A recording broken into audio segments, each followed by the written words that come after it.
Hello and welcome to Spirit Pig. This is the show that explores how to live a fulfilled life. I'm Duncan and today I'm speaking with Dr. Barry Schwartz.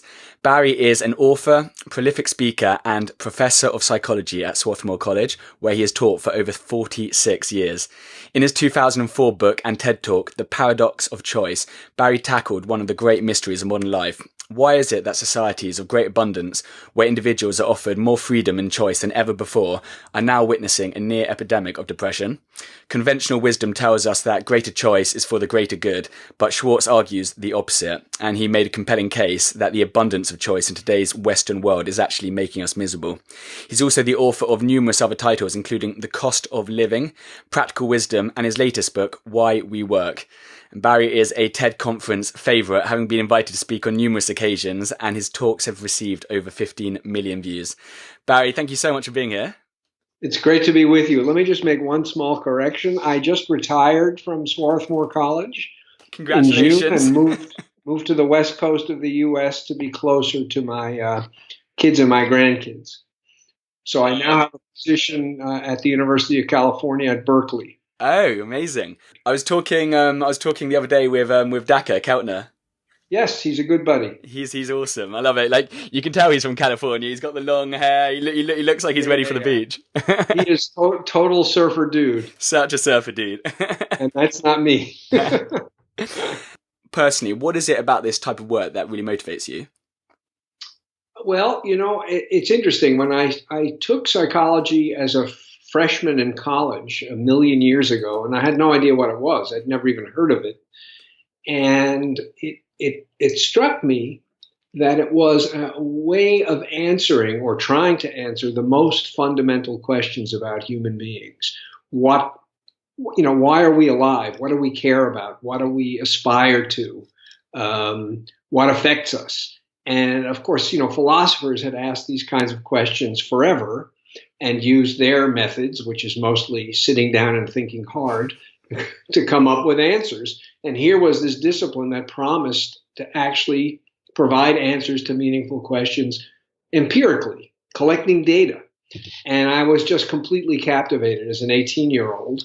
I had a very charismatic teacher in the introductory psychology course who has over the years become quite famous, a guy named Philip Zimbardo, and that helped. And my path was set. It also became clear to me that I was never going to be able to be a professional baseball player, which was option two. Although I must say, I gave up on that when I was about 8. It became obvious to me that wasn't going to happen. In your latest book, Why We Work, I mean, I know you referenced this quite a staggering statistic. Like a quarter of a million people were surveyed across 140 different countries. And the results are pretty alarming, aren't they? They are. To summarize, roughly 10% of people are really engaged by their work. 90% are either unengaged, which is basically to say they're just mailing it in, putting in their time and punching a clock, or they're actively disengaged. In other words, they hate going to work every day. And, the thing that's so striking about this is that this is what we spend at least half our waking lives doing. And the question is it inevitable that we have to spend half of our waking lives doing something we don't want to do in a place where we don't want to be? And what I try to suggest in the book is that there's nothing inevitable about it at all. You can turn work into the sort of thing that no one would dream of doing except for a paycheck. Assembly line work or call center work where your performance is measured simply by how many calls you do in the space of a day and not by whether you actually satisfy the customers who are calling. You can turn work into these, grimy grinds of boredom and meaninglessness, but it doesn't have to be that way. It's just that when people look around more and more in the world, all they see is jobs like this. Yeah. And what that means is it leads them to set extremely low aspirations. I'll work to get paid, and then in my spare time, which we have less and less of, I'll live my real life and I'll be a real person. And I think it's unnecessary, and it's an incredible waste of the most precious resource we have, namely us. And so the question is, can you think about revisioning work so that it remains productive and profitable, and at the same time, people actually want to show up every day. And they feel like when they show up, they're going to learn something, they're going to be challenged, they're going to have some control over what they do, and they're going to get some meaning out of their activity. And I think the evidence is that when you create jobs like this, you increase productivity, not decrease it. So it's better for the boss and it's better for the employee, which makes you wonder why the hell work isn't organized in this way. That was the interesting bit, because I guess a standard, an obvious answer might be, about that whole, assembly line productivity. But the research of Jeffrey Pfeffer, among many other people, is now showing that engaged workers are more productive, they're more profitable. And so it's such an obvious choice now. Why would you not create companies and structures where, people are allowed to flourish and love being there? It seems so black and white, so obvious. It does seem black and white. And when something that obvious happens, it begs for an explanation. And I'm not sure the explanation I offered is the right one, but what I suggest is that there's been an ideology that started in the 18th century with Adam Smith and has been perpetuated ever since, that people hate to work. And the only reason they show up is that they're getting paid. And so as long as you pay them, it doesn't matter what you have them do. So why not make the jobs they do simple, effortless, repeatable, and not requiring much training or expertise, and then the people become interchangeable parts, just like the machines, right? You show up at work, takes me 20 minutes to train you. You get bored, I can just throw you out and hire somebody else, and in 20 minutes, that person's making a contribution too. If I invest a lot in making you a real contributing worker, which means making the job you do more complicated, then if you leave, it's a huge loss for me. So that was the ideology, and everything we've done in industrializing the planet has been guided by that ideology. So now you wake up in 2017 and you look around and you think, well, work is just toil. It's this, you can't expect to get anything from your work except a paycheck, because look around. That seems to be why everybody's working. So it is a striking thing that, these people who run companies are leaving money on the table by insisting on organizing work in the way they do, but they are. And, there are these fads in management theory. Every 20 or 30 years, somebody comes up with a new approach to management. The human relations approach, theory Y. I mean, every 20 or 30 years, you can count on it. And invariably, these new approaches are like one another. They're talking about how do you get people who are engaged, committed, and get meaning out of their work. And they have they're fashionable for a little while, and then they fade away. And the old model, the assembly line model, just reemerges. It's like it's bulletproof.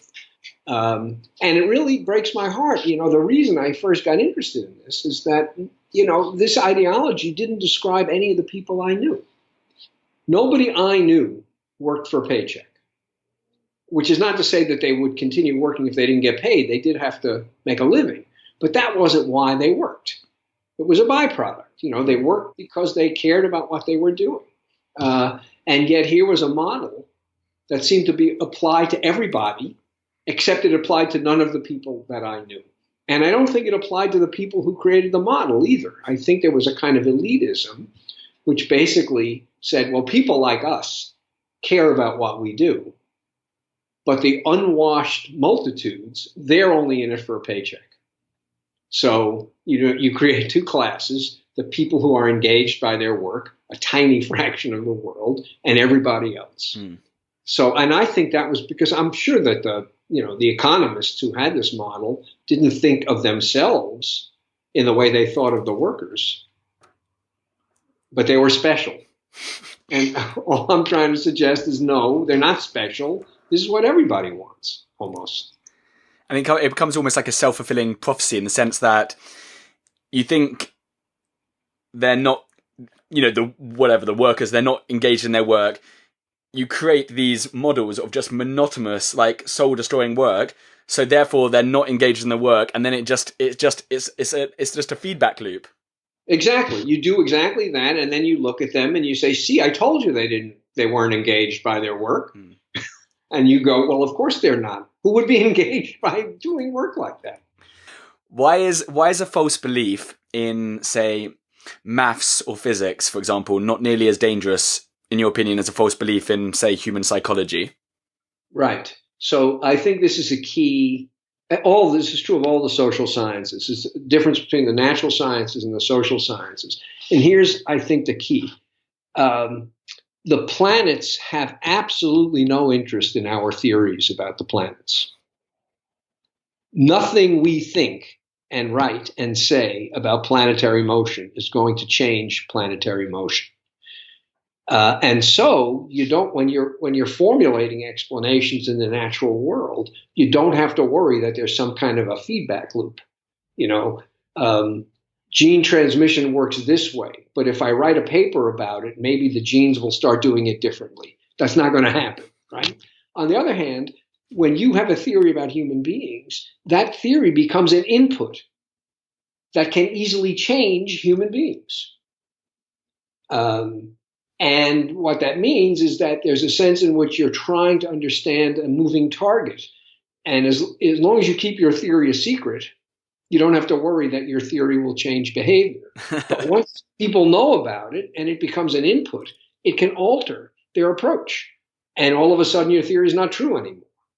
And I think any science that has to do with human beings, or at least human psychology, I suppose if you're studying human biology, maybe not, but human psychology is susceptible to the possibility that the theory will alter the phenomenon that it's trying to explain.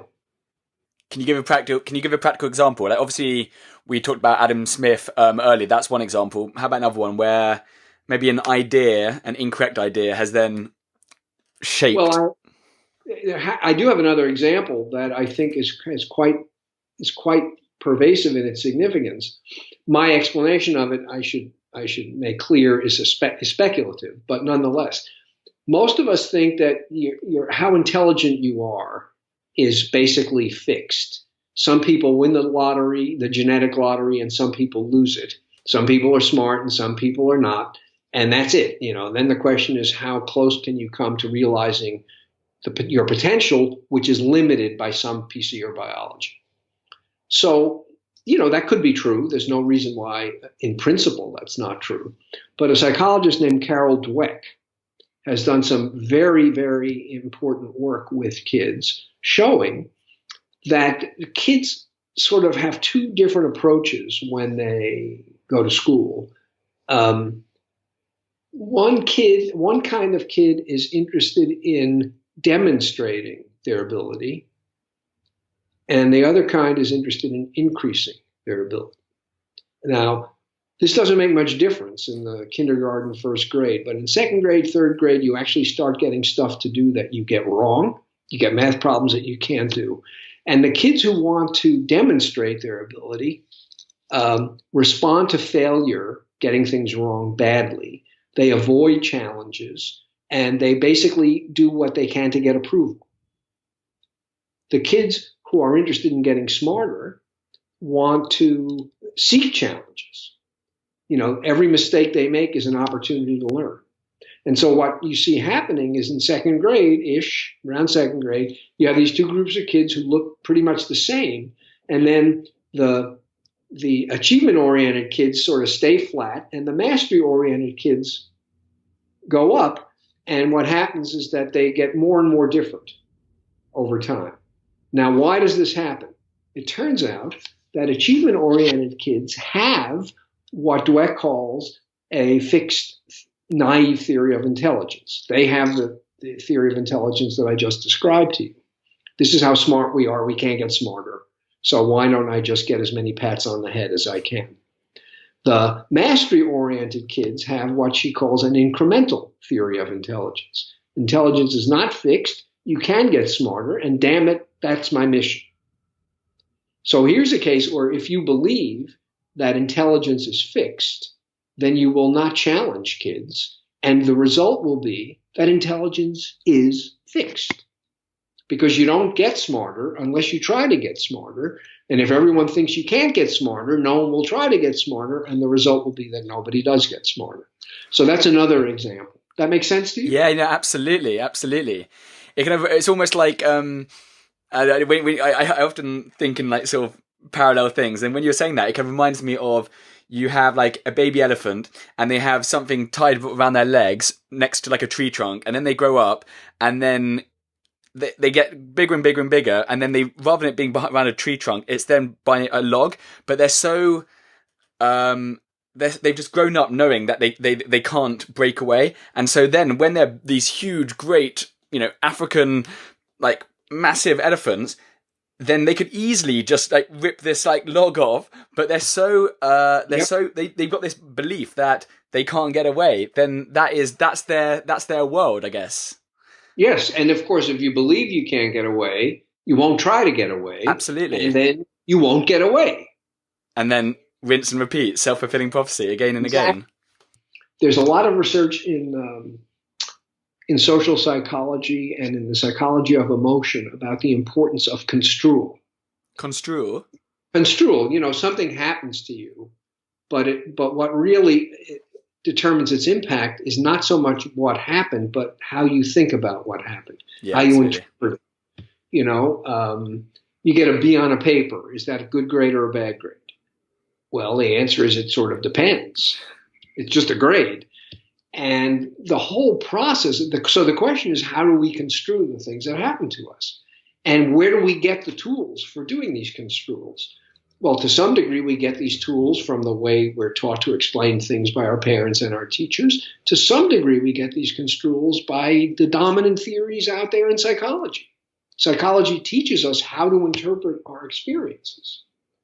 And in that way, since how we interpret experiences is such a big factor, what that means, in effect, is that by teaching us how to interpret experiences, it's changing us. So psychologists are trying to understand a moving target.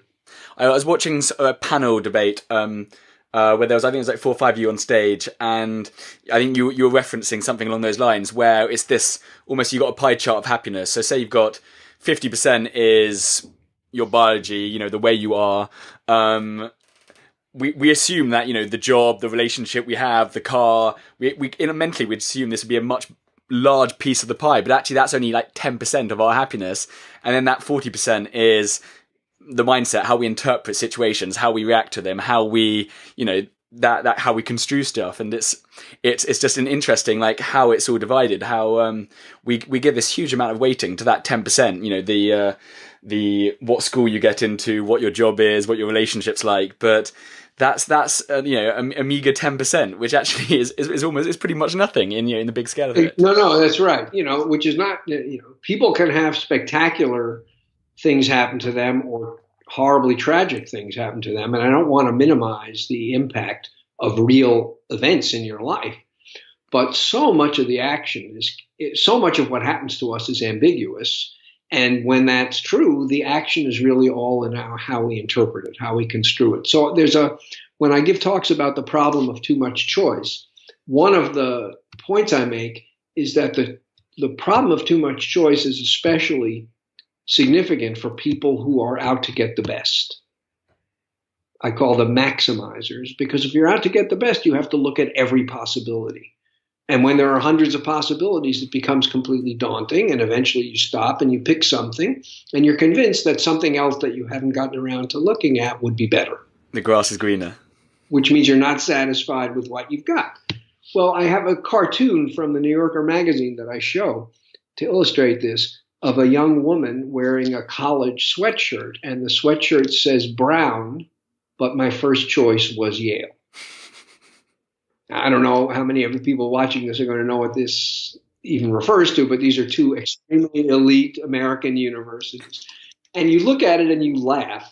But the thing to appreciate is how sad it is to imagine that what's on the sweatshirt is also in this woman's head.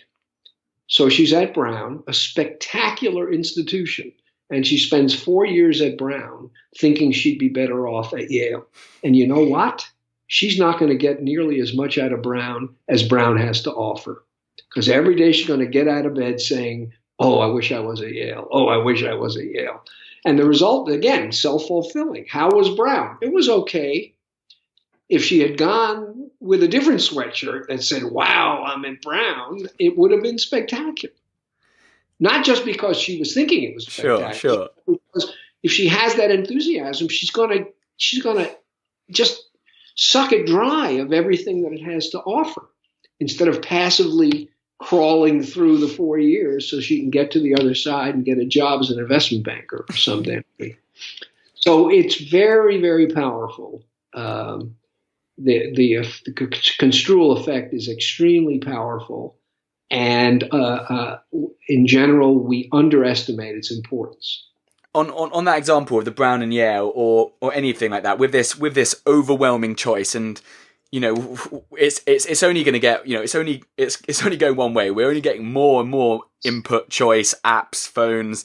It's an overwhelming amount. Like, how can, I guess, first step, identifying that there is maybe a problem, there is this crazy choice, so maybe at least if we identify it, then maybe we can do something about it. But what are some of the things that we can maybe be doing about this? Well, that's really, I think, the most important thing, because if you ask people about this, almost invariably they will say, the more choice I have, the better. Yeah.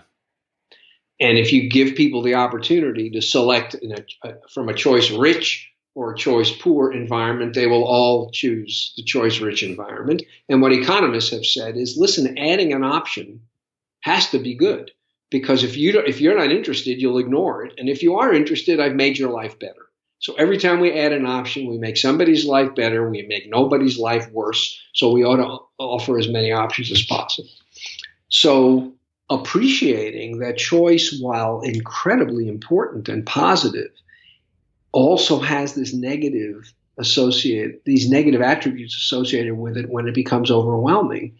You can structure your life so that you're not facing unlimited choices. You can, when you need a new cell phone, instead of seeing what's out there, you call your friend who just got one and said, did you like yours? Yep. Okay. And you just get the same one. And you've taken a project that could take weeks and reduced it to a project that takes 5 minutes. Are there differences between cell phones? Yes. Are they significant? Probably not. So you've just taken that off the table. Knowing that too much choice is a problem enables you to limit the amount of the number of options you consider, and the domains in your life where you opt out of choosing altogether. And so I think that's an important first step. The second important step is for people to learn that really what they need is a good enough result, not the best result. And that doesn't mean that you have no standards. It doesn't even mean you have low standards. You can have high standards. A good enough restaurant in London is not the same as the best restaurant in London. There are lots of restaurants in London that are good enough. There's only one that's the best, and you'll spend your life looking for it. And every meal you have will be a disappointment until you find it. But by then your teeth will have fallen out and you won't be able to enjoy it. Wow. Yeah. But these are very hard sells for young people. Yeah. Young people think they're masters of the universe. Throw those options at me. I can handle it. And why should I settle at this point in my life? Settling is what people do only after they've failed. And that's not me. So I find it extremely difficult to convince young people of this. Older people seem to learn from experience that choice is good, but there can be too much of a good thing. And that good enough is pretty much always good enough. But it would be nice if we could, spare people the years of painful experience and give it to them in a pill so that they don't have to sort of suffer their way to these insights. When you look at the world, in particular with regards to human psychology, and we might mention some of them earlier, or these can be like totally fresh things, like what are you most concerned about? And then on the flip side, what are you most encouraged about? I think what I'm most concerned about is the is two things. One is the incredibly destructive effects of the intense competition that people now feel they are in to be successful.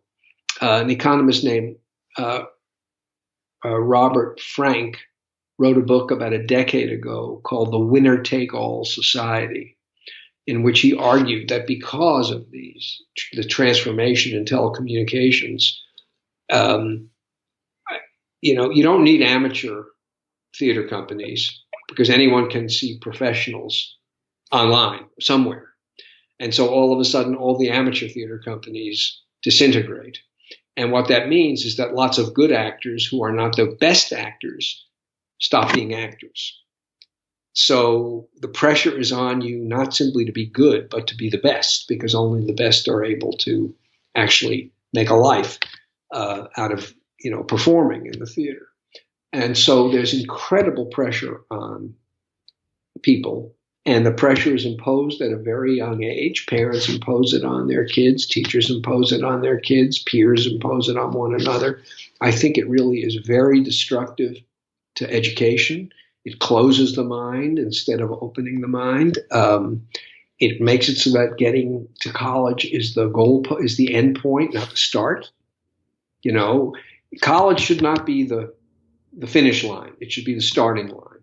But when you have killed yourself to get into Yale or Brown, and you get in, you think, now I can relax. So we're burning people out with this intense competition. That bothers me. And the other is the continued reliance on using incentives, external incentives, to get people to do things, instead of asking, how can we make the tasks that we want people to do intrinsically valuable? I think, bribes are a poor substitute for the satisfaction that comes with being engaged in something that you believe is worthwhile and doing it well. It's the easy fix, except it isn't really a fix. It's a weak substitute. So those are two things that discourage me. What encourages me is people are much more aware of how the mind works and how emotions work than they used to be. And I think that's at least making some of them more demanding of themselves and of the outside world than they were previously. And as I said a few minutes ago, there's reason to hope that if talented young people demand certain things from their work, the people who employ them will have to supply those things, or else they'll lose talented people. So I'm optimistic that the increasing psychological sophistication will actually push people to demand changes in the social world that enable people to live more meaningful and satisfying lives. We'll see. I got to say, from my perspective, the catastrophic recent U.S. presidential election is not a source of optimism. On the other hand, there's been an amazing rising up of people in protest, something that really hasn't been present in this country for almost 40 years. And it seems like it's going to sustain itself. And this may produce a kind of political reawakening in what had become a pretty complacent society. So in the end, it may actually be a good thing if we survive the next few years. It may actually be a good thing because we'll have much more engaged and informed citizens than we had 3 months ago. What does a fulfilled life mean to you? The most important dimension of a fulfilled life is the sense that what you've done has meaning, which means to me that what you've done has positive effects on the lives of other people. And it doesn't have to be grandiose like curing cancer. It could be small, but still, it's people should feel fulfilled if they die knowing that in the course of their lives, they've improved the lives of others. And that should be a pretty good criterion for deciding what's worth doing and what isn't. And I think, if we're attentive to that, we can find meaning in activities that don't seem all that meaningful. It doesn't seem like cutting hair is all that meaningful. But if you think about the effect of a new hairdo on the life of the person who got it for some period of time going forward, you're having an enormous impact on this person. She leaves the shop feeling more self-confident. She presents a more welcoming face to the world. People are thus more responsive to her because she's more inviting, and her life has been changed for a brief time, all because of the work you did. I don't think people who cut hair think about that so much. If they did, all of a sudden the job they do would become much more significant than they probably think it is. So to some degree, again, it's about construal. It's about asking yourself, how is my work going to make other people's lives better? And partly that will change the way you do your work, but it will certainly change the way you think about your work. And that's a good thing. What is one thing our listeners can start doing today that will have a positive impact on their lives? They can ask themselves that question every day. Boom. Just do it. Just do it. And again, you don't have to be thinking in the stars. It doesn't have to be curing cancer. I'm in a call center. Have I solved people's problems or not? They call because their computer won't boot up. Have I solved their problem? If I have, I've changed their day, maybe more than their day. Isn't that great? That a little bit of knowledge that I have can improve someone else's life. The opportunities are all over the place, but we don't normally think about what we do in that way. And the result is that we deprive ourselves, I think, of a lot of potential satisfaction. Last but not least, how can people find out more about you, your books, your work? Where can we send them? Well, if they Google my name, that'll probably, one of the things that they see will be my website, which doesn't have a lot of information. And if they go to the TED website, they can watch the 3 TED Talks I gave, and in an hour, essentially learn everything I have to say about anything. Perfect. So you've been working this stuff for 46 years, and then you're going to digest it. We've got 1 hour, and then we can tap into your brain. So thank you. Exactly. I've wasted 46 years, and you can get the product in 1 hour. It's like a very fine wine. That's a pretty good swap. I'm going to take that. Barry, thank you so much for speaking with me today. I really appreciate it. It's been great. Thank you.